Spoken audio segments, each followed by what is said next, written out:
यहाँ पर आपको खबर देंगे। पाकिस्तान और ताजिकिस्तान की इंसदादे दहशतगर्दी मश्क दोस्ती 2 का इनेकाद किया गया।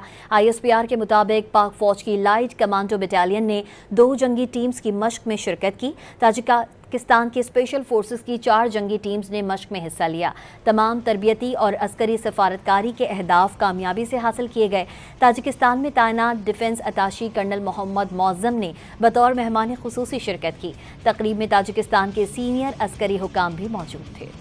यहाँ पर आपको खबर देंगे। पाकिस्तान और ताजिकिस्तान की इंसदादे दहशतगर्दी मश्क दोस्ती 2 का इनेकाद किया गया। ISPR के मुताबिक पाक फौज की लाइट कमांडो बटालियन ने 2 जंगी टीम्स की मश्क में शिरकत की। ताजिकिस्तान की स्पेशल फोर्सेस की 4 जंगी टीम्स ने मश्क में हिस्सा लिया। तमाम तरबियती और अस्करी सफारतकारी के अहदाफ कामयाबी से हासिल किए गए। ताजिकिस्तान में तैनात defence attaché colonel Mohammad Mauzam ने बतौर मेहमान खुसूसी शिरकत की। तकरीब में ताजिकिस्तान के सीनियर अस्करी हुकाम भी मौजूद थे। यहाँ पर आपको खबर देंगे।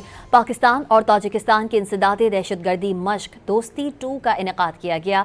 ISPR के मुताबिक पाक फौज की लाइट कमांडो बटालियन ने 2 जंगी टीम्स की मश्क में शिरकत की। ताजिकिस्तान की स्पेशल फोर्सेस की 4 जंगी टीम्स ने मश्क में हिस्सा लिया। तमाम तरबियती और अस्करी सफारतकारी के अहदाफ कामयाबी से हासिल किए गए। ताजिकिस्तान में तैनात defence attaché colonel Mohammad Mauzam ने बतौर मेहमान खुसूसी शिरकत की। तकरीब में ताजिकिस्तान के सीनियर अस्करी हुकाम भी मौजूद थे।